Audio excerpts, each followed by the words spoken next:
Good evening, this is the XS Manchester Football Social. It is the Full-Time Devils takeover, and we are here tonight to talk everything Manchester United for an hour until 7 o'clock. Now, since I last spoke to you, 2 wins, 1 in the Premier League, 1 in the Champions League. So it seems that everything should be happy. We should all be big smiles on our faces. But however, it doesn't seem to be the case. To sort of discuss that and to discuss other things, I want to invite Gaz. Yo!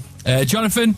Hello. And obviously Howson. How are you doing, Howson? What's happening, brother? I'm okay, I'm well. Today we want to talk to you about celebrating 8 years of Manchester United having a homegrown player in the first team squad. Who has been the best? Now, obviously, it's extremely difficult to pick the best, but have your say. Float a name round, get in touch now, 0345 111 7625, or text us 87711. But before we get into that, let's discuss the week that we've had. Saturday, obviously the game against Tottenham, and then the game in midweek. Who wants to start us off? Gaz, you're happy, United fan? Mate, I am very happy, but it's proper frustrating when you think that we've got a win against a team like Tottenham. We're a very, very good team. And then, you know, we got the draw against Liverpool. And looking back, those two would be great results. A win against Tottenham, draw against Liverpool. It's just so frustrating when you think about that slip up against Huddersfield that's sandwiched in between them. Because if we got the win there, we'd be in incredible form. And literally, the only reason people are still complaining, I think, is because of that Huddersfield result. If it wasn't for that, we'd be cruising, mate. Happy days in the Champions League. Loads of clean sheets. Loads of points, well, maximum points. Pretty much through at first place. Happy days for me. Yeah, 0345 111 7625. Jonathan, the weekend, how did you make of it, and how did you make of the midweek game? Yeah, no, very happy with it at the moment. Echo all Gaz's sentiments there. He keeps getting random texts. Still a bit of a negative sort of online about the style of play, but I'm not too fussed with that at the moment. Quite enjoying the result, so yeah, happy. Yeah, and Howson, how did you make of the sort of criticism Mourinho's got this week? The criticism's well unjustified. When you look at that Spurs side, stuck how many past Liverpool, stuck how many past Real Madrid, clean sheet at Old Trafford, and that's the bottom line. Yes, the results have been great and the performances have been a little bit underwhelming, but you know what? Results is where it comes. No one was talking about the fact that we should have won the games. Didn't we do well when we was drawing with Burnley after 37 shots? The bottom line is the result. The result is all that matters. There's not an asterisk on the end of the Premier League trophy where you go, you wasn't very good in some of those games, was you? Right? All that matters is that your name goes on it at the end of the season. If your name goes on at the end of the season, nothing else matters. And do you know what? This narrative that's being built up about Pochettino at the moment, I don't know if it's just because he's got a book coming out and he's got loads of PR companies seeding things left, right and centre, but it's making me sick. Comparing him to Fergie, talking him up as this greatest manager ever. Last night was a tactical masterclass against Real Madrid, and they're just completely ignoring the fact that he got turned over, didn't play a striker by a United that are out of form. I mean, yeah, the reason speechless there. So he's not. Would you never take him as a United manager? Why would I? I'd argue that Spurs starting 11's better than United's at the moment, and he's not winning with them. So why is he going to come to United, which arguably's got a lesser starting 11, got more pressure, more expectation, if he can't win a trophy at Spurs? Can't even win a League Cup. Jonathan? Let's be honest, if he didn't have such a sexy surname... I don't know what you mean by that, Jonathan. So you'd never ever met United? No, I mean, you can't say never. Of course, he's a young, talented manager, and maybe he's probably in the short list for future prospective United managers. But certainly in the here and now, I'm more than happy with Mr. Mourinho. I mean, I wouldn't have had Jose Mourinho dead early in his career either, though.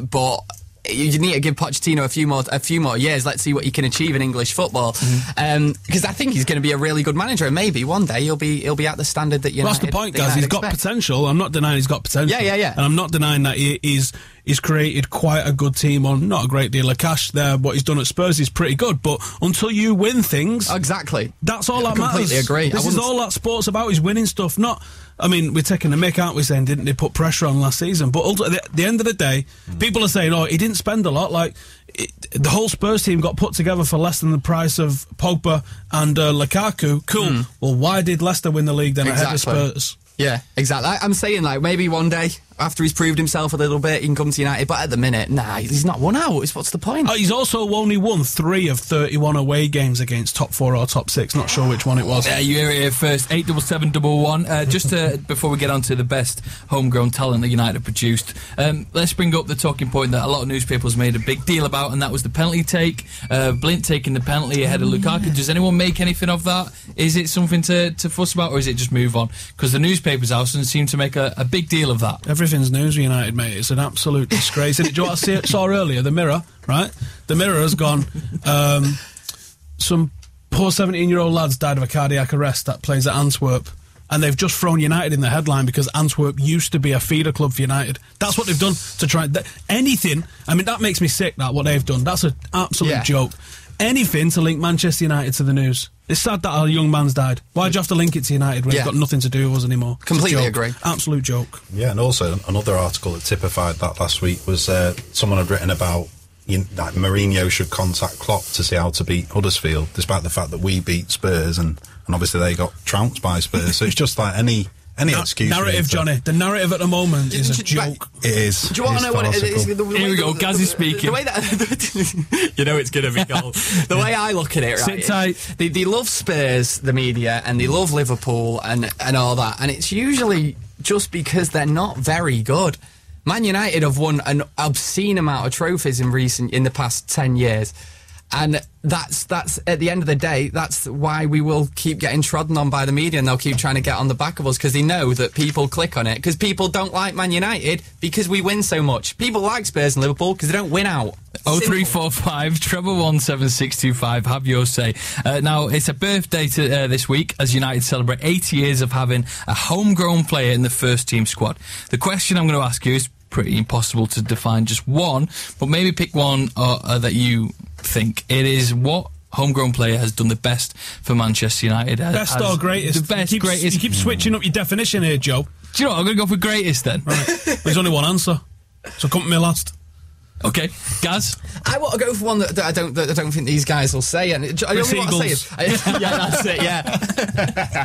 I just want to say him because, and I know this sounds like so obscene because he's so famous, but I feel like his actual footballing ability has almost been overlooked as the years have gone on, and he's almost become underrated. And that's David Beckham. Excellent shout. David Beckham. Just nobody talks about how good he was as an actual footballer. It's almost like David Beckham, the celebrity, is more famous than David Beckham, the footballer. Best player in the world in 99. I'll fight anyone who says said it here live on X's Manchester Football Socials. So you're saying that of all the homegrown talent, Beckham is up there? He's my favourite. He's your favourite? He's my favourite. Jonathan? It's just, I suppose, if one of your criteria is longevity, unfortunately, obviously we know Beck's had the kerfuffle with time to say goodbye. Yeah. But as a career, as a whole, he's played for the biggest club in Spain, in Italy. He took soccer to America. Yeah. You know, he had over 100 caps for England. Is he the best player to come from the 92 side? Mate, he wore leather and got away with it. Talk to me. And a sarong? Was it a sarong? Yeah, I don't think he got away with that. I don't think he got away with that one. Some of the haircuts are questionable as well. Gaz, what did you make of that? Is he the best player to come out of the class of 92? I couldn't choose one. I don't think out of them one, but he's my favourite. Yeah, just not the best. That's a different definition to me thinking they're the best. Then. Yeah. It's a very nuanced question, isn't it? Loads of criteria for it. But overall, it's hard, isn't it, as well? Because obviously you'll hear people of former generations saying, "Oh no, but what about Georgie Best and stuff?" We weren't fortunate enough. Speak for myself. I mean, you're using very good oil of Ulay. I'm 72, so just uses very good moisturiser. But Johnny, who are you going with? Gone around the houses free week here. It's hard, isn't it? You'd have to say someone like Giggs or Scholes, purely based on achievement and longevity, wouldn't you? Yes, yours is Giggs. Yeah. Howson? You have Scholes then? No, it's Bobby Charlton.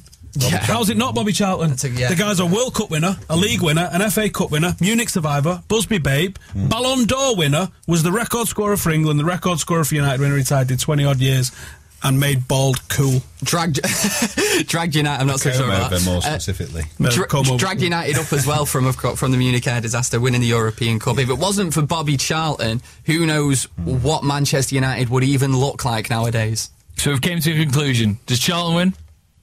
Of course he wins. How can he not win? I mean, if you go on achievements, it's Charlton, because no one else has got a World Cup. If you go on individual achievements, it's Charlton, because no one else has got a Ballon d'Or. If you go on statistical achievements, Giggs has got more games, but Charlton's got more goals. I will say that, I'm saying this as someone who was born years after Bobby Charlton retired, Yeah, exactly but I feel like if you're going off ability, it's got to be Paul Scholes. Yeah, or Georgie Best. Or Duncan Edwards, again, another player that we've not seen, but when you talk to people, folklore. Yeah. Duncan Edwards. There's a great book actually by James Layton. He says people tend to rose tint stuff, especially on people who've passed away early. So he gets the source material from the day and he reads about what people are saying. When you look at that, as a 20-year-old centre half, he was second in the Ballon d'Or rankings, I think, the year before he passed away.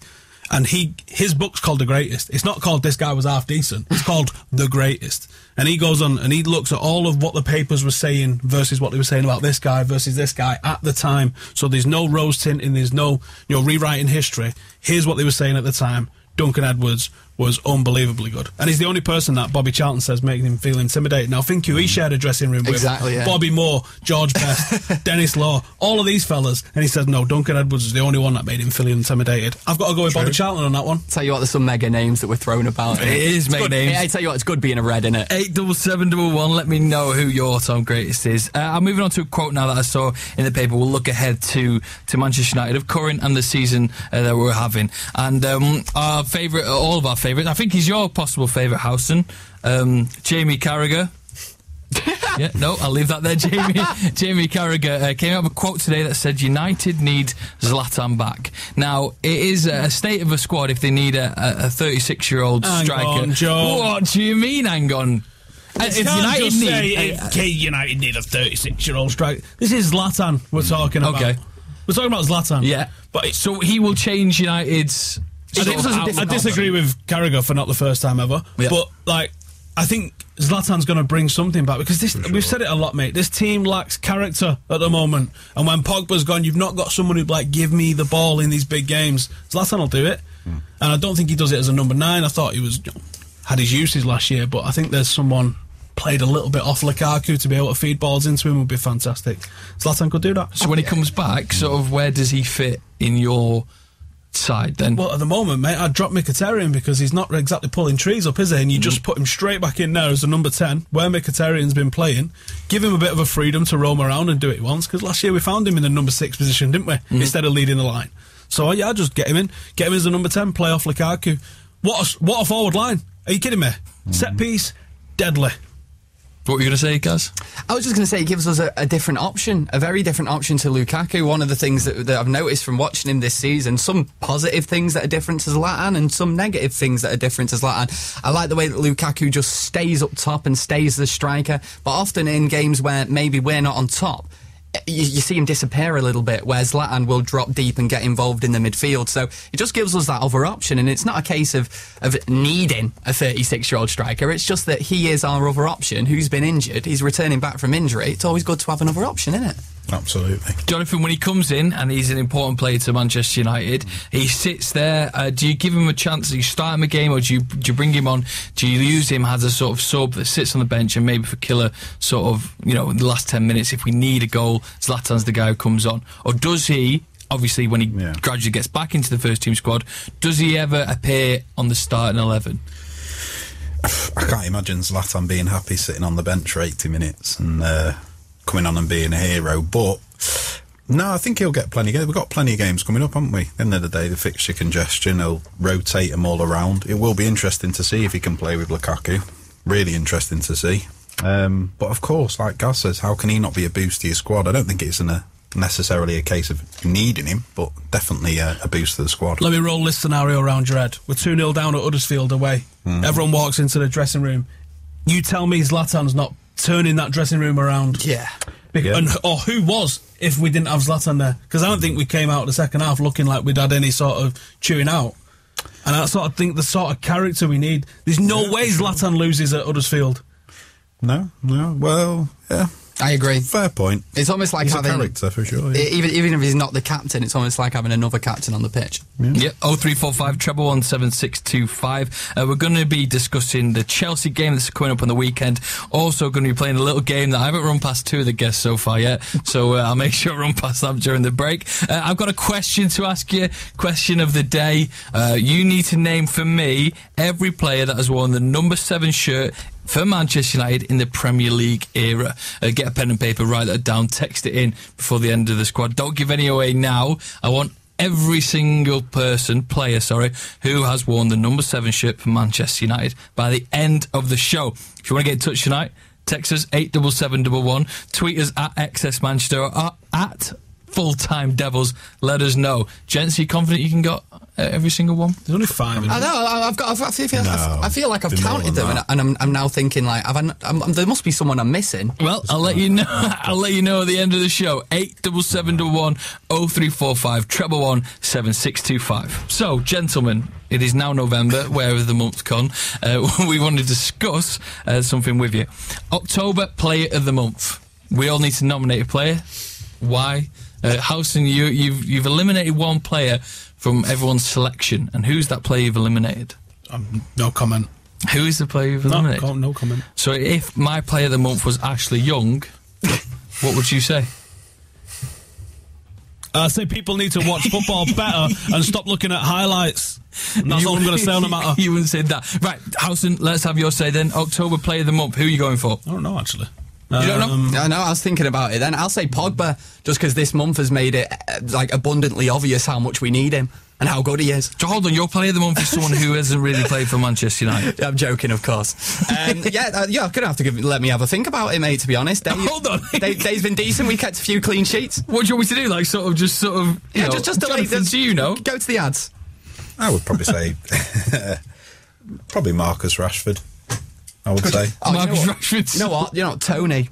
Tony Martial. Tony Get him in. Yeah, I mean, had good month, this sort of bit of the script says we've got the last 5 minutes here and you've just shouted names at me. Gaz, why Tony Martial over Rashford? I mean, no, I love Tony Martial and Rashford. I think they've both had brilliant months as well, and they're very interchangeable, with them both being very similar players with similar attributes, and they play in the same position for Jose Mourinho. So I don't like it when it's sort of being built up as a Rashford versus Martial thing. I think they both have the place to play in the squad. But I love Tony, mate. It's just his cool and composed style of football. He plays with almost a straight face all the time. I love it. Man's not hot. Exactly, and that goal against Tottenham, man, that is such an important goal, and I think we'll look back on it and just being like, what an important win that was. Why could we not try Martial on the left and Rashford on the right? I never understood that.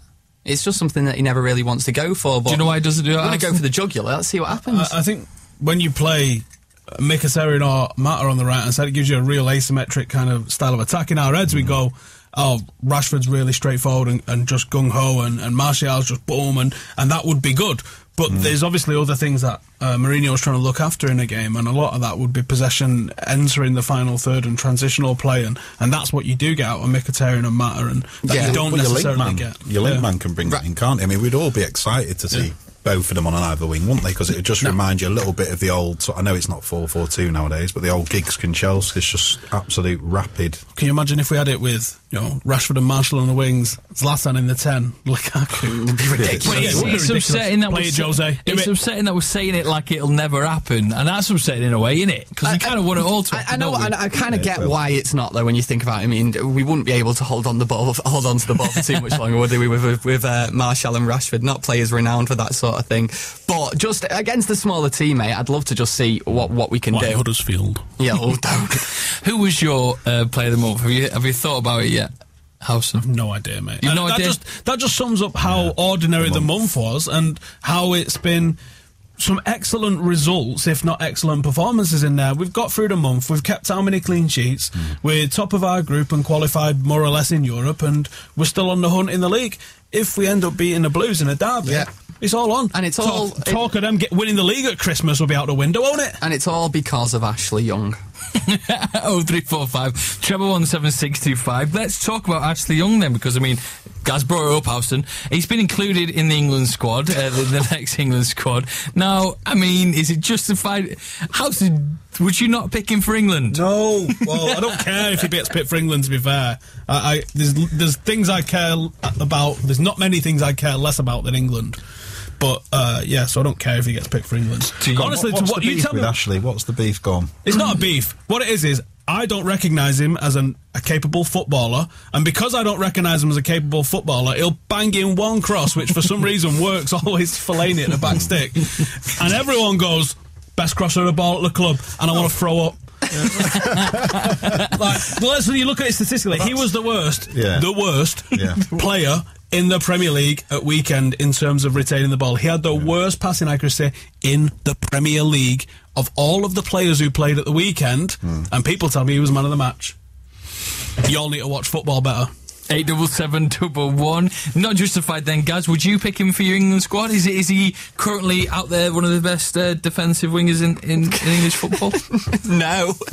Why is he in the squad? Look, he does a job for United because I think that Southgate watches highlights like every other nugget. I think that Jose Mourinho Jose Mourinho gives him specific instructions really on what to do in the squad, and because he does them well, but he's not that good of a footballer. It's that simple. He really isn't. He has a very simple task to play when he does occasionally play for United. And half the time he plays it well, the other half is a bit naff. But look, for a squad player, he's all right at United. I don't mind it, as long as he's not starting every week. Yeah. Similar to situations of players like Lingard as well, Jesse Lingard, good squad players that you need in the team. Yeah. But he shouldn't be getting picked for England. Well, who knows? He has been picked for England, and a player who's made way and got in the French squad, Martial, back in the French squad. So well done there, Martial. If you're listening, that's actually hard work because they've got a good team. I've got very good team. Gareth Southgate's not sitting in one corner of the room telling them what to do, neither. 87711, getting your messages now for the full-time Devils lot. Let's talk about Jose Mourinho slightly, and just a question to you guys: Jose Mourinho and us, the fans, are we friends? Of course. I think what Jose's, but I know what you're alluding to about what he's been saying about the crowd and sort of getting on the back of players, but I think that Jose's completely justified with what he's been saying, and he's right. The fact that but it's not necessarily the crowd's fault a lot of the time, what he's saying when he's saying, why aren't we getting behind the team fully at times at home games? Mate, I stand up and start chanting and get told to sit down by stewards. We've had this conversation loads of times on this show. Yeah. The atmosphere at United isn't great. What do you expect? I actually sit to the corner of the Stretford end though, where it's North Stand. So I've got people literally right next to me chanting all game, and I can't do anything. I can't stand up and get told to sit down. Look, there is a problem with the atmosphere at United, but it's not the fans' fault, it's United's fault. Free gas.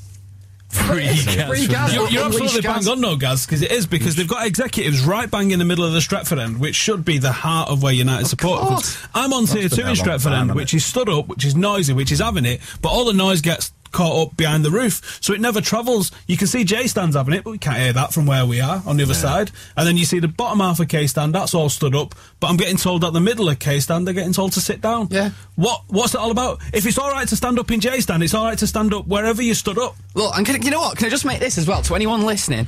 Right, you're thinking about going to a football game, you're thinking about taking your kids. Great, that's what we all did growing up. It's the best thing in the world. Do it. However, do not get offended when someone near you sings during a football song. Just don't go to the game. Just stay at home with your kids and watch it on telly if your kids are offended by swearing. You're going to hear swearing at football games. That was the best bit as a kid. Yeah, exactly. Don't say that at home. Jonathan, do you think there's a friendship? The friendship is still there? It's not best friends at the minute, though. No, I think, as Gaz said then, I think it's fine. There's a couple of things here. Firstly, they're not 100% certain. They never determined who he was actually shushing. Yeah, that is very true. Quiet gesture. It was Gaz. Yeah, he was telling him to stop singing. Stop swearing. So apart from Gaz, we don't know who he was talking to. And aside from that, I think he was totally justified to react, because seemingly to me, fans were booing because they took off Rashford. He was our main threat at that time against Spurs, but he was vindicated thereafter, wasn't he? Because Lukaku was critical in the goal. So, no, I think if fans boo, which to me is ridiculous, he's booing a substitute, he deserves to give a reaction if he was even directing it towards him. This is what you get with Jose Mourinho, isn't it? It's confrontational. It's confrontational with people who are on his side. Spurs him on. He loves that whole siege mentality thing as well, doesn't he? Doesn't matter who he's arguing with, it just gives him motivation. And on this occasion, I think he was justified to react. Well, yeah, completely. 87711. We're building up to the Chelsea game on the weekend shortly, but now a little game from some leftover sweets I got from Halloween yesterday. Not yesterday, the day before. Howson's buzzing for this one. Did you go trick or treating? Yeah, I did. I went as David Moyes, scared the life out of everyone. This is a game we're going to play involving sour sweets. Howson, how excited are you? Yeah, mega. Okay, so what we're going to do is I keep accidentally moving this desk up. We're going to right, okay. Is that we're going to take it in turns. It goes, guys, Jonathan, maybe Howson. We're going to put 2 extremely sour sweets in your mouth, and I'm going to read out a squad number, and you have to tell me what squad player that number belongs to in the current Manchester United squad. Do you want me to put them in now? Right, put them in now. Let it sit down. Are you ready? Hold it. Are you ready? Go on. 3. Eric Bailey. 18. Ashley Young. 10. Ibrahimovic. 22. Mkhitaryan. 43. Oh, it just dissolved him. 43. I don't know. Both which it doesn't even play for us anymore. 23. And unfortunately, the last one, 27. I don't know. 27 Fellaini. He's 23 again. Oh, Luke Shaw. Oh. I'll be awful at this. Jonathan. My memory's bad. Go on. Open both sweets. You can get rid of them now, guys. Stick them in your mouth. Oh, are you ready? Mm-hmm. Are you in? 1.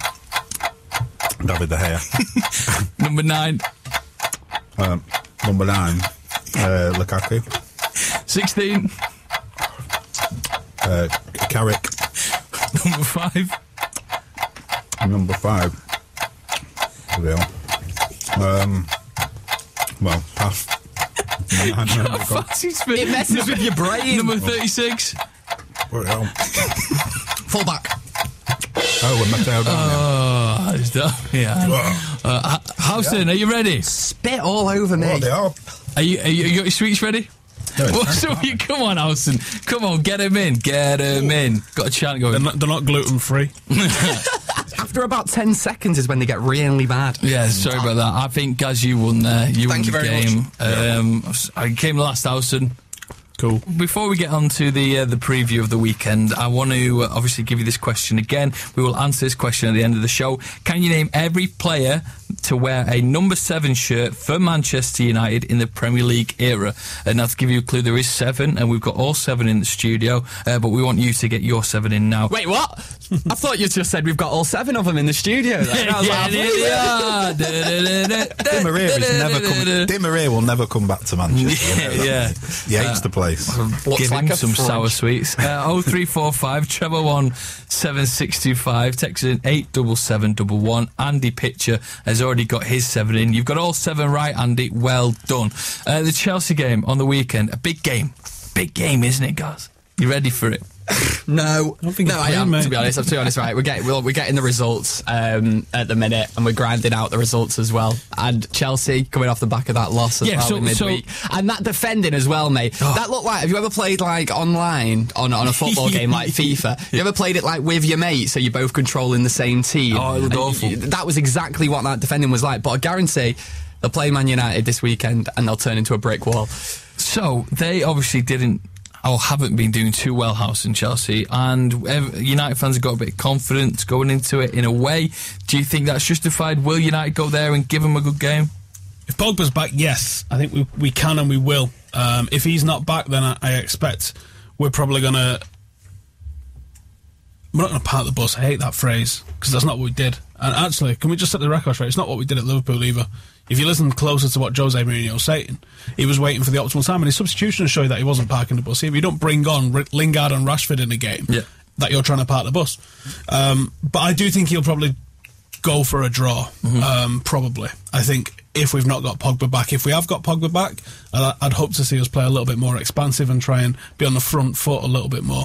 Because it wasn't just this week's game against Roma, they also got turned over by Palace, and you know how bad they've been lately. Yeah.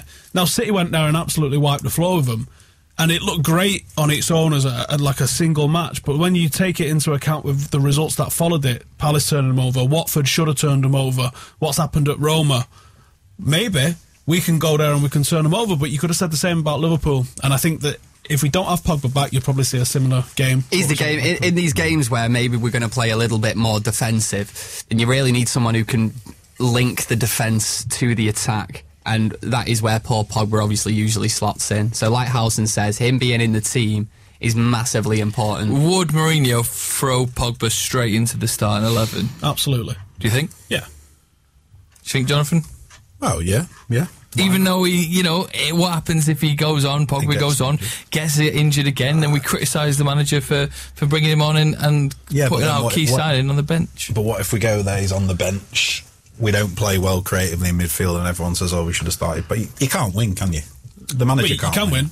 You score more goals than the opposition, and then you win. So what do you do, Gaz? You start Pogba even if he's just sort of... You know what? Fit? Even though I know that Paul Pogba always wants to play football, I feel like he's also a very intelligent lad as well, and he knows his body better than anyone else. Let him make the decision, I'd say. You ready to play, Paul? And if he's ready, stick him straight in. How do you think then House is going to set up his backline, his defensives? So will he do the same as he did against Spurs, or will he change things up a bit? If you got Pogba, I think you go 4-3-3 and you go with a midfield of Matic, Herrera, Pogba. That's the one, innit? Yeah, and if that's available, you go with that, and you have Herrera doing the box-to-box stuff, just being really busy and just closing down anything he can. Matic sitting in front of the back two, and then Pogba given a little bit of a free roll to go and cause some chaos and move the ball forward. I don't think I start Mkhitaryan. I think he's been a bit wishy-washy. I probably would start Lingard for his work rate and for his off-the-ball movement, because if you look at what Rashford and Lingard did with Chelsea at home last year, they basically put their back four under pressure and started making them lose the ball, and that's why ball retention is so important. That's why I don't think you can play the likes of Ashley Young in this. You've got to keep hold of that ball. You've got Ashley to Young protect played it. offensively, didn't he, against Chelsea? He did in that game, Could do that for you. Who's your back and then he could four? play Blind at left back. I hope Ashley Young scores a goal. I hope he scores. I hope he scores. Doesn't make him a good player. I've seen Peter Crouch score worldies. Sling it, Gary. I'd probably go with Rashford and Lingard for the work rate, and a back two, if fit, of probably Jones and Bayer, if it's possible. Yeah, that guys. Do you see any differences between what you'd play and what else? That three in midfield, I think that whenever them three are available, that has to be our three, especially without bigger doubt. games. Without doubt, yeah. I mean, they're just it really is that simple. They're the three best midfielders at the club, I think. So get them in. Matic and Pogba are just on another level. Some games without just two world-class players, without doubt. So they need to get in whenever they can. Matic is sort of standing out in a way at the time, being in that sort of midfield role, isn't he? He's looking a class above the rest. He is. Immense. And you wonder, he's going back to Stamford Bridge, and the question still over everyone's head is why did they get rid of him? Is there something we aren't seeing yet? No. Is he That's because Conte didn't idiot want to get Chelsea rid of him. fans watch highlights, see Kante running around a little bit, and think that's how midfielders meant to play. When they won the title, he played 33 of their games. I think Kante played more games than him, I think, and that was only by a substitution appearance. He was key to everything that they did in 2 title wins, I think. Matic was a class player at Chelsea, and they didn't realise it, and now they've lost Kante and Matic. They're seeing themselves get run ragged. Did they lose 3-0 with Kante and Matic and saying, I'm not going to answer for you? No, they don't. So that's what they're missing, and that's what he's brought to us. Does Mourinho deserve more credit then, guys, if he goes to Stamford Bridge and he gets the win? Oh, a massive amount of credit, without doubt. That'll be our biggest result of the season so far. It'll be huge. I really don't think he's going to. I think he's probably going to go there, and especially if Paul Pogba isn't on the pitch, I think he's going to go there and just try and get the draw, which isn't a bad result either when you look at the results that we've had recently, mate. I think that I feel like he deserves credit as long as he don't come away with a loss, really. And some people will say, that's not the Man United way. We should be trying to win every game. But Don't be silly. It's modern football. You know, you can quite easily lose these games and it can throw your whole season off the rails. Are you a confident man going on to Sunday? Yeah, for sure. I think we're going to. I think we'll get a result there. Draw at the minimum. Draw at the minimum. Yeah. And you think when you'll push for the win, can it happen? Yeah, absolutely. I've got that confidence back as a United fan now. The last 3 seasons sort of beat me into realism, where I was just fairly pessimistic, if I'm being honest. Now I'm optimistic again going into games. Confident Housen for the weekend? Not really. Really? No, not really. Why? I'm not sure Pogba's going to make it. Pogba's key then for you. No Pogba, not a win. Yeah, if you look at our performances, I think momentum carried us a little bit through to the international break after he initially got injured. But real, genuine quality like Paul Pogba, there's a reason he cost 89 million. It's because he's absolutely mint. And we've lacked that. And we've completely lacked that. I mean, the performance at Anfield, I would put down to just being poor on the ball. Mm-hmm. The performance at Huddersfield, I would just put down to being poor on the ball and a couple of errors at the back. Mm-hmm. The performance against Spurs, we completely bypassed the midfield. It's not happening with Paul Pogba in midfield. Mm-hmm. You know, and I don't think Jose's getting enough credit for that game, picking up 3 points at home to Spurs. I think people are completely washing over that. Well, they're all still mentioned Kane, don't they? But we've got several key players out, so it's all... Confident, Gaz? I think the way that Jose will set up the team, then a minimum draw is what we're looking at. I think that if we're going to turn that into a win, it's going to be all about individual sort of shows of class, really. An unbelievable ball that no one saw coming from Pogba or Matic, and Lukaku with a great finish. So when Conte's head, though, isn't he? Yeah, well, when that one chance falls to one of these players like Lukaku, like it did in the Liverpool game, we need to see him bagging it, and that'll be what turns a draw into a win. But a draw, and you know what, I won't be too upset. We have got a horrendous record, though, haven't we, in recent times? Stamford Bridge. Yeah, because of Mourinho, mainly. Because of Mourinho. Right, it's time then to discuss the game that we had, the quiz at the beginning of the show. It was, can you name the 7 players who have worn the number 7 shirt in the Premier League era for Manchester United? And we'll take it in turns. We'll go around the houses and you give us a 1 each. Can we start with you, Gaz? You're starting with me, right? Yeah. I'll go with Ronaldo. Chronological order. Ding. Jonathan. I'll say the one that I gave away before, Angel Di Maria. Ding. Housen. The King. Ding. You can be right, all right. What? Michael Owen. Ding. Ding. Made me sick, Jonathan. The other king, Memphis Depay. Oh. Do you remember when Memphis had that jacket with his girlfriend's face on the back? Oh, big face on the back of his jacket. Let's not talk about I've that. not even been listening to who we've said, actually. We said Valencia yet? Stay No, with him. Ding. One more. Who is it? Who have we not said? Neil Webb. No. I don't know. Cantona, Beckham, Ronaldo, Valencia, Owen, Depay, Di Maria. Gentlemen, all the best for the weekend. Sunday kick-off. United play Chelsea. Could be all 3 points there for the Reds. Thank you very much for listening to the X's Manchester Full-Time Devils Takeover. The podcast will be up very shortly. And then the YouTube video the next day for you to watch all this back. Make sure you subscribe to the Full-Time Devils channel and get all the latest on Manchester United. I'll see you tomorrow at 6.